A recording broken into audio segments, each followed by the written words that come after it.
Hello friends, स्वागत है आप सभी का हमारे चैनल पर। लास्ट वीडियोस में हमने देखा कि कैसे हम गामा फंक्शन को डिफाइन करते हैं। गामा फंक्शन की कुछ इंपॉर्टेंट प्रॉपर्टीज हमने देखी, बीटा फंक्शन को हमने डिफाइन किया, relation between beta and gamma function देखा। आइए आज के सेशन में स्टार्ट करते हैं उन्हीं कुछ प्रॉपर्टीज और relation between beta and gamma function पे बेस्ड कुछ और नई प्रॉपर्टीज लेते हैं। फर्स्ट प्रॉपर्टी देखिए, फर्स्ट प्रॉपर्टी में हमें प्रूव करना है कि beta of mn it will be beta of m plus 1 n plus beta of m n plus 1। मतलब हमें ये प्रूव करना होगा कि बीटा m plus 1 n और बीटा m n plus 1 का जो सम है वो बीटा mn को रिप्रेजेंट करेगा।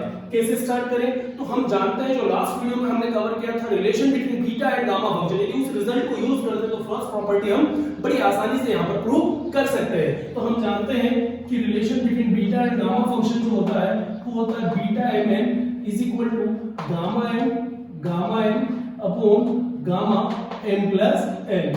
सही, इक्वेशन नंबर फर्स्ट। अब इस एक इक्वेशन को हम देखिए, फर्स्ट इक्वेशन को, तो ये जो है बीटा mn को गामा में कन्वर्ट करना बता रहा है। अब यहाँ हमें जो RHS चाहिए, तो हमारा जो RHS पार्ट है वो है beta n plus 1 comma n plus beta m comma n plus 1। अब यहां हम देखें तो हमें फर्स्ट टर्म जो मिल रहा है वो beta m plus 1 comma n मिल रहा है। मतलब जो डेफिनेशन, हमारा जो रिलेशन है उसमें m की प्लेस पे हमें देखने को मिल रहा है m प्लस 1। तो राइट हैंड साइड पे भी इस रिलेशन को यूज करते हुए जहां जहां हमें m दिखेगा उसकी प्लेस पे हमें क्या करना होगा, m प्लस 1 पुट करना होगा। तो with the help of relation first it will B gamma m plus 1 gamma n upon gamma m plus n, और m की प्लेस पे हमको लेना है m प्लस 1 और प्लस n। अब इसी प्रकार यदि हम सेकेंड टर्म को देखें तो बीटा m n प्लस 1, मतलब यहाँ हमारा जो n है वो n प्लस 1 से रिप्लेस होगा। तो फर्स्ट इक्वेशन में जहां हमको n देखने को मिलेगा उसको हम n प्लस 1 करेंगे। तो it will B gamma m gamma n plus 1 upon gamma m plus n plus 1। तो रिलेशन फर्स्ट की हेल्प से हम स्टेप पर आए।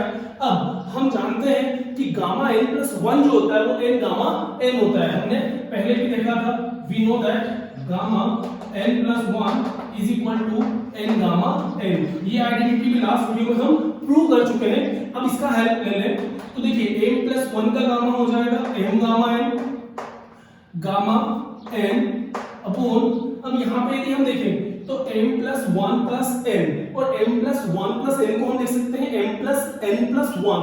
तो m प्लस n प्लस 1 का जो गामा है वो हो जाएगा m plus n gamma m plus n plus gamma m। अब जो गामा n प्लस 1 है इसको हम फिर लिख सकते हैं n गामा n अपॉन, अब ये m प्लस n प्लस 1, तो हम अगेन जानते हैं कि m की प्लेस पे हमको m प्लस n देखने को मिल रहा है। तो यहाँ भी हम क्या करेंगे, n की प्लेस पे m प्लस 1 रख दें। तो ये हो जाएगा m plus n gamma m plus n।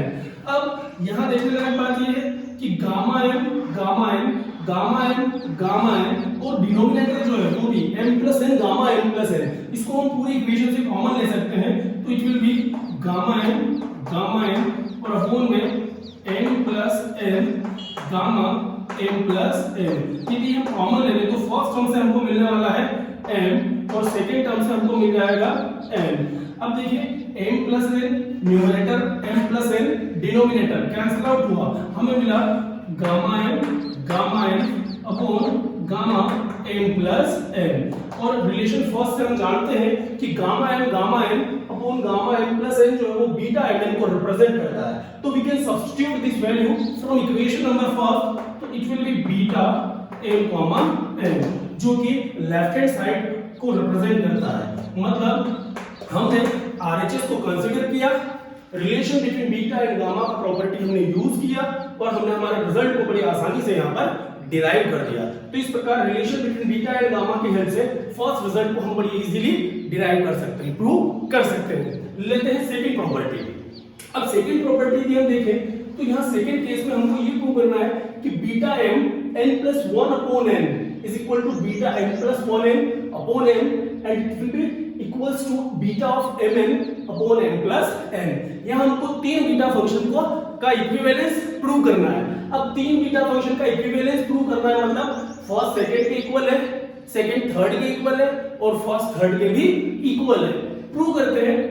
सबसे फर्स्ट हम देखें कि beta m comma n plus 1, तो ये जो रिजल्ट है हम बीटा फंक्शन की बेसिक जो ओरिजिनल डेफिनेशन है उसके माध्यम से प्रूव करने वाले हैं। तो हम जानते हैं बीटा फंक्शन की डेफिनेशन से कि beta of mn is equal to integration from x is equal to 0 to 1 x to the power m minus 1 minus x to the power n minus 1 dx। This is the definition of beta function. अब यहां यदि हम देखें तो left hand side पे हमें क्या चाहिए, beta m comma n plus 1, और हमारे पास है बीटा m कॉमा n। मतलब पूरी डेफिनेशन में जहां जहां हमको m देखने को मिल रहा है उसको हम रिप्लेस कर सकते हैं n प्लस 1 से। तो देखिए हमें क्या देखने को मिलेगा, beta m comma n plus 1 is equal to integration from x is equal to 0 to 1 x to the power n minus 1। There is no change in m, we just have to change in place of n only and n will be replaced with n plus 1। तो ये हो जाएगा आपका 1 minus x to the power। अब यहाँ जो n minus 1 है, n minus 1 में n की प्लेस पे हम n plus 1 रखें तो n plus 1 minus 1, तो कुल मिला के बचा हमारे पास 1 minus x to the power n dx। ठीक, अब यहाँ जो है हम प्रोडक्ट रूल लगाएं, इंटीग्रेशन बाय पार्ट्स करें, आइलेट रूल की हेल्प से हम इस इंटीग्रेशन को सिंपलीफाई करें। तो हम फर्स्ट फंक्शन मानेंगे 1 minus x to the power n को।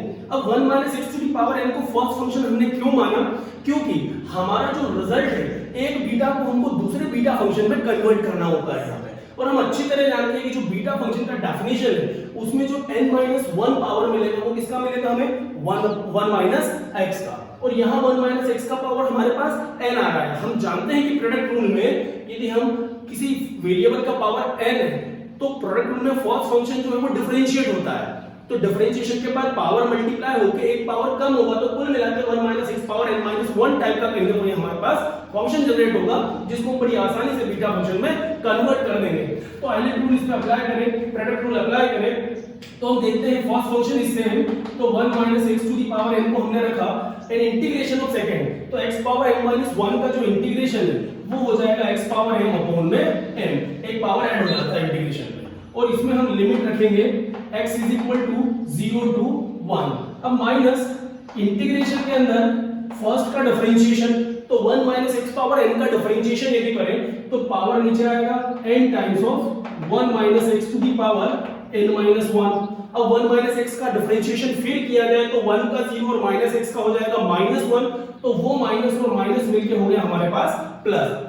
तो first one is same integration of second minus integration के अंदर differentiation of first, again integration of second करें तो x पावर m माइनस 1 का हो जाएगा x power m upon m dx। अब फर्स्ट टर्म के लिए यदि हम लिमिट को सिंपलीफाई करें तो हम देख रहे हैं कि हमको x की प्लेस पे अपर लिमिट में 1 सब्स्टिट्यूट करना है, लोअर लिमिट में 0 सब्स्टिट्यूट करना है। तो upper limit minus lower limit यदि हम फर्स्ट टर्म के लिए करें तो x की प्लेस पे 1 रखेंगे तो 1 minus 1 it will B 0 and 0 multiply by something is again 0।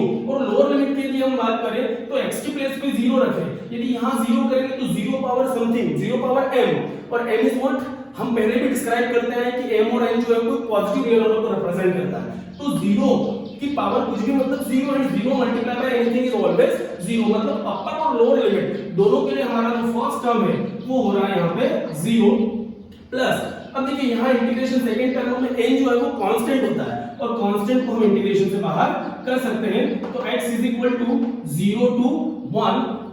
अब यहाँ जो फर्स्ट टर्म है इसको हम पहले लिखे सेकंड टर्म को, तो ये हो जाएगा x to the power n और 1 minus x to the power n minus 1 dx, और जो डिनोमिनेटर में हमारा n है वो भी कांस्टेंट है तो उसको भी हम इंटीग्रेशन से बाहर कर सकते हैं। तो पहले से हमारे पास n था, अब नीचे से डिनोमिनेटर से हम m को भी बाहर लेकर आए, तो इंटीग्रेशन जो है कहीं ना कहीं हमको बीटा फंक्शन की डेफिनेशन की तरफ लेकर जा रहा है। x to the power n 1 minus x to the power n minus 1।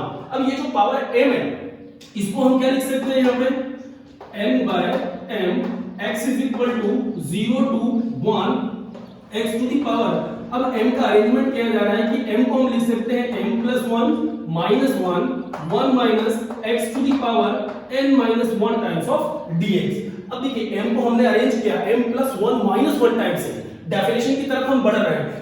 x का पावर कितना है, limit 0 to 1 x power m minus 1, और m की प्लेस पे हमें क्या देखने को मिल रहा है m plus 1 minus x to the power n minus 1। मतलब यदि हम इस डेफिनेशन को सपोज डेफिनेशन नंबर फर्स्ट करें तो इस डेफिनेशन 1 को दिए गए इंटीग्रेशन से कंपेयर करें तो जो चेंज देखने को मिल रहा है हमको इंटीग्रेशन में वो क्या देखने को मिल रहा है कि n की प्लेस पे हमको n+1 मिल रहा है। तो यही चेंज हम लेफ्ट हैंड साइड पे अप्लाई करें तो ये जो इंटीग्रेशन है ये किसको रिप्रेजेंट कर देगा बीटा m+1 n को, क्योंकि जहां जहां n था उसकी प्लेस पे राइट हैंड साइड पे m+1 आया, लेफ्ट हैंड साइड पे भी सेम चेंज हमने अप्लाई किया तो it will represent n by m times of beta m+1 into n। और लेफ्ट हैंड साइड जो है हमारा तो यहां चल रहा था लेफ्ट हैंड साइड वो चल रहा था बीटा m+n+1।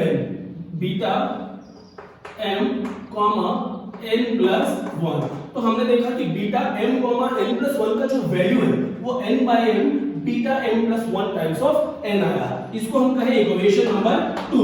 अब देखिए यहां पे हम यदि n को लेफ्ट हैंड साइड डिनोमिनेटर पे लाएं तो हमारा जो रिजल्ट है वो बन जाएगा beta m n+1 by n is equal to beta m+1 n by m। मतलब हमने देखा दो फंक्शन के दो बीटा फंक्शंस की इक्विलिटी यहां पर प्रूव की, जो हमको मिल रहा है beta m n+1 by n is equal to beta m+1 n by m। मतलब ये जो स्टार्टिंग के दो पार्ट्स थे हमने इनका इक्विवेलेंस यहां पर बड़ी आसानी से प्रूव कर दिया, जिसको हम कह सकते हैं इक्वेशन नंबर 3। अब हमें ये प्रूव करना है कि ये दोनों पार्ट किसके इक्वल होंगे, बीटा mn/n के इक्वल होंगे।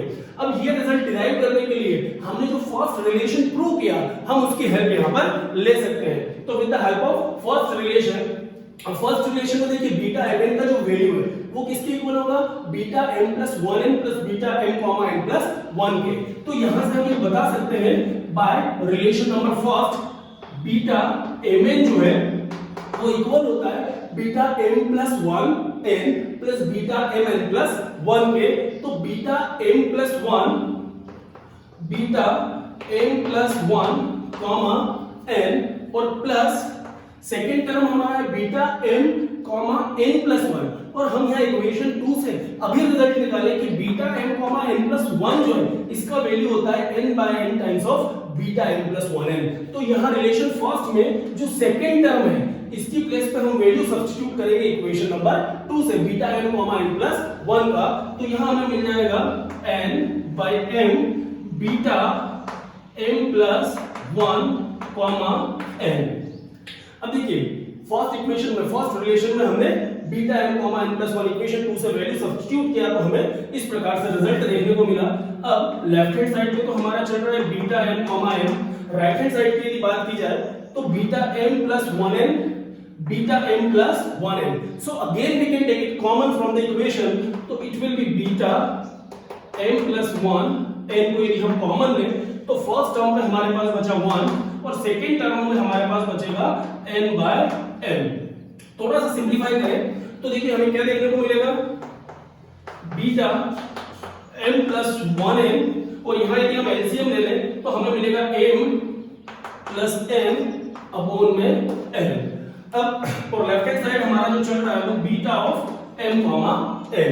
अब यहाँ पे भी m plus n को हम लेफ्ट हैंड साइड पे लेकर चले तो डिनोमिनेटर में शिफ्ट होगा, तो ये हमें मिल जाएगा यहाँ पे बीटा mn अपॉन में आ जाएगा m plus n और राइट हैंड साइड जो है हमारा रहेगा बीटा m+1n और अपॉन में m को हमने राइट साइड पे ही रखा डिनोमिनेटर में, जिसको हम कहें इक्वेशन नंबर 4। अब देखिए देखने लायक चीज ये है कि यहाँ पे इक्वेशन नंबर 3 और 4 को यदि हम कंपेयर करें तो 3 जो है वो m,n+1 को रिप्रेजेंट करता है, जो कि m+1n by m को रिप्रेजेंट करता है। यहाँ हमने देखा कि बीटा mn/n किसके बराबर है, बीटा m+1n/m के।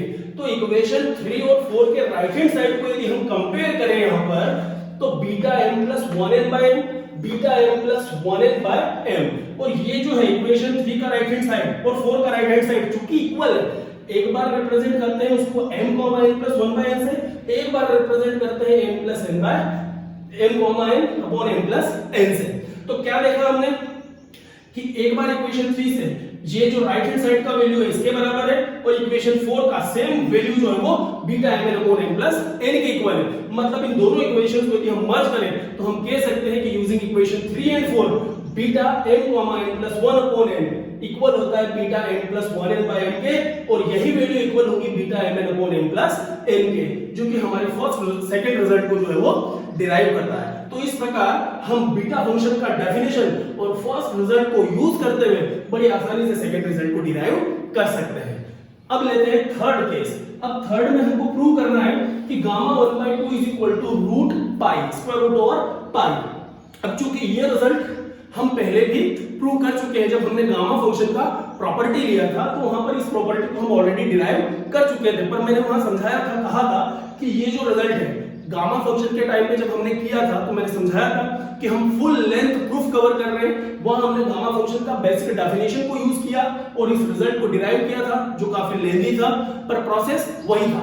अब यदि इसी रिजल्ट को हम एक नई टेक्नोलॉजी से, नई मेथड से डेवलप करना चाहें तो हम बड़ी आसानी से प्रूव कर सकते हैं with the help of this relation beta mn is equal to gamma n upon gamma n plus n। तो हम चूंकि जानते हैं कि relation between beta and gamma function जो होता है beta mn is equal to gamma n upon gamma m plus n होता है। अब इसमें हमें करना क्या है, हमें चाहिए 1/2 का गामा और राइट हैंड साइड जो हमको मिल रहा है वो m और n के गामा को रिप्रेजेंट करता है। तो हम यहाँ क्या कर दें, m और n की प्लेस पे 1/2 पुट कर दें, क्योंकि हमारी रिक्वायरमेंट है 1/2 का गामा और यहाँ हमें m और n का गामा मिल रहा है। तो हम लिखे put m is equal to n is equal to 1/2। तो हमें देखिए क्या मिल जाएगा, लेफ्ट हैंड साइड की यदि बात की जाए तो हमें मिल रहा है राइट हैंड साइड पे यदि हम m और n को 1/2 पुट करें तो गामा 1/2 इनटू गामा 1/2 और अपॉन में हमें मिल रहा है m plus n, where m and n are 1/2। तो 1/2 प्लस 1/2 इट विल बी 1 और हम जानते हैं कि 1 का जो गामा होता है वो 1 ही होता है, तो डिनोमिनेटर में 1 आएगा and is equal to left hand side यदि हम देखें तो बीटा ऑफ mn और mn जो है हमारा 1/2 1/2। हम जानते हैं गामा 1/2 गामा 1/2, तो इनका आपस में प्रोडक्ट करें तो लेफ्ट हैंड साइड हो गया हमारा गामा 1/2 का स्क्वायर इज इक्वल टू, अब बीटा 1/2 1/2 से हम क्या समझे, हम सेकंड रिजल्ट में जो डेफिनेशन 1 यूज की कि बीटा mn जो होता है वो x is equal to 0 to 1 x to the power n minus 1 1 minus x to the power n minus 1 होता है। यदि इसी डेफिनेशन को हम यहाँ पर बीटा 1/2 के लिए यूज करें तो इस डेफिनेशन 1 में m और n को हम किससे रिप्लेस कर दें, 1/2 एंड 1/2 से। तो देखिए हम क्या मिल जाएगा, integration x is equal to 0 to 1 x to the power, अब m की प्लेस पे हमने रखा 1/2 तो 1/2 minus 1 ये हुआ minus 1/2 and 1 minus x to the power n minus 1 और n की प्लेस पे भी हमारे पास 1/2 तो 1/2 minus 1 जो है वो हो जाएगा minus 1/2 टाइम्स ऑफ dx। अब यहाँ जो है एक छोटा सा सब्स्टिट्यूशन हम ले लें डेफिनेट इंटीग्रेशन में, तो हमारा काम जो है वो कहीं ना कहीं बन जाएगा। अब हम पुट करेंगे यहाँ पे x is equal to sine square theta. अब यदि x को हम साइन स्क्वायर थीटा पुट करें तो dx जो है वो हो जाएगा साइन स्क्वायर का डिफरेंशिएशन होगा 2 साइन थीटा, साइन थीटा का फिर करें तो cos थीटा और थीटा का फिर करें तो d थीटा। तो if you put x is equal to sine square then dx must be 2 sin theta cos theta d theta. अब लिमिट की यदि बात करें तो जो ओरिजिनल इंटीग्रेशन है हमारा वो x की टर्म में है, लिमिट x का है। अब x को हम रिप्लेस कर रहे हैं नए वेरिएबल थीटा पे by the substitution x is equal to sin square theta. तो लिमिट जो है नए वेरिएबल थीटा की क्या हो जाएगी यहाँ पे, अब देखिए यदि हम x को 0 ले लें, लोअर लिमिट की बात करें x को 0 ले लें तो sin square theta 0, it mean sin theta 0 और sin थीटा यदि 0 है तो वो थीटा बराबर 0 के लिए ही हमको मिलता है। तो थीटा जो है लोअर लिमिट हो गया यहाँ पे 0, अपर लिमिट की बात की जाए तो x को हम 1 रखें, यदि यहाँ पे x को 1 लेंगे तो sin square theta will be 1, it means sin theta is 1 और sin थीटा में 1 का वैल्यू हमको थीटा की π/2 वैल्यू के लिए मिलता है, इसलिए हम कह सकते हैं कि थीटा का जो लिमिट होगा वो होगा 0 to π/2। अब इस प्रकार यदि लेफ्ट हैंड साइड को हम देखें तो हमें 1/2 गामा का स्क्वायर मिल रहा है, राइट हैंड साइड पे यदि हम इन सब्स्टिट्यूशंस को रखें तो theta is equal to 0 to π/2 x और x की जगह हम क्या ले रहे हैं sin स्क्वायर थीटा, मतलब यहां हमें मिला sin स्क्वायर थीटा और इसका जो पावर है वो -1/2। अब यहाँ देखें तो 1 - x, अगेन x की प्लेस पे हमने रखा sin स्क्वायर, तो 1 - sin square means cos square theta, तो यहाँ हमें मिल जाएगा cos स्क्वायर थीटा और पावर जो है -1/2 और इनटू dx, और dx की प्लेस पे हमारे पास आ जाएगा यहाँ पे into 2 sin theta cos theta d theta. अब इनको थोड़ा सा हम सिंपलीफाई करें, देखें हमें क्या वैल्यू मिलता है। तो 2 चूंकि कांस्टेंट है इसलिए इसको हम पूरे इंटीग्रेशन से बाहर करें, theta is equal to 0 to π/2। अब साइन स्क्वायर का पावर -1/2, तो स्क्वायर और हाफ जो है वो कैंसिल होकर बचा हमारे पास साइन की पावर -1। अब साइन इनवर्स थीटा मतलब क्या हो गया यहाँ पे 1/sin थीटा इनटू, अब सेम सिचुएशन में cos का पावर 2 और उसका पावर -1/2, तो 2 और हाफ कैंसिल हुआ, तो cos का पावर -1 मतलब cos इनवर्स थीटा, तो ये हो जाएगा 1 में cos थीटा। अब देखिए इनटू क्या था हमारे पास 2 sin थीटा cos थीटा, 2 को हमने किया आउट, तो न्यूमरेटर हमारे पास बचा sin theta into cos theta d theta, मतलब sin theta cancel, cos theta cancel, तो हमारे पास बचा 2 times of integral theta is equal to 0 to π/2, अंदर हमारे पास बचा 1 d थीटा। अब यदि 1 को इंटीग्रेट करें थीटा के रेस्पेक्ट में, तो हमें मिल जाएगा यहाँ पे थीटा, और थीटा की जो लिमिट है वो है 0 टू π/2। अब थोड़ा सा सिंपलीफाई करें तो 2 टाइम्स ऑफ, अब यदि थीटा की अपर लिमिट रखें तो थीटा की जगह हो जाएगा π/2 और लोअर लिमिट में थीटा हो गया हमारा 0। सिंपलीफाई करें तो π/2 - 0 मतलब π/2, 2 से 2 कैंसिल हुआ तो बचा हमारे पास पाई, और लेफ्ट हैंड साइड की बात करें तो हमें मिल रहा है 1/2 गामा का स्क्वायर। ठीक है, अब यदि हम दोनों तरफ का स्क्वायर रूट कर दें तो लेफ्ट हैंड साइड पे हमें क्या मिला गामा 1/2, और राइट हैंड साइड पे यदि स्क्वायर रूट करें तो it will be square root of pi. मतलब बड़ी आसानी से हमने यहाँ पे बहुत शॉर्ट स्टेप्स में ये प्रूव कर दिया कि कैसे 1/2 का गामा जो है वो स्क्वायर रूट ऑफ पाई होता है। लास्ट वीडियो में हमने यही रिजल्ट डिराइव किया था, बट गामा फंक्शन के डेफिनेशन से किया था, प्रूफ काफी लेंथी था। यहां हमने relation between beta and gamma को यूज किया, उसी प्रूफ को बहुत शॉर्ट स्टेप्स में हमने प्रूव किया। उम्मीद करेंगे आपको आज का जो सेशन है, आज का जो वीडियो है वो पसंद आया होगा। दोस्तों यदि आपको वीडियो पसंद आया है तो प्लीज आप हमारे वीडियो को लाइक करें, अपने फ्रेंड्स के साथ शेयर करें, और हमारे चैनल को यदि सब्सक्राइब नहीं किया है तो प्लीज आप चैनल को सब्सक्राइब जरूर करें। Thank you very much, thanks for watching this video.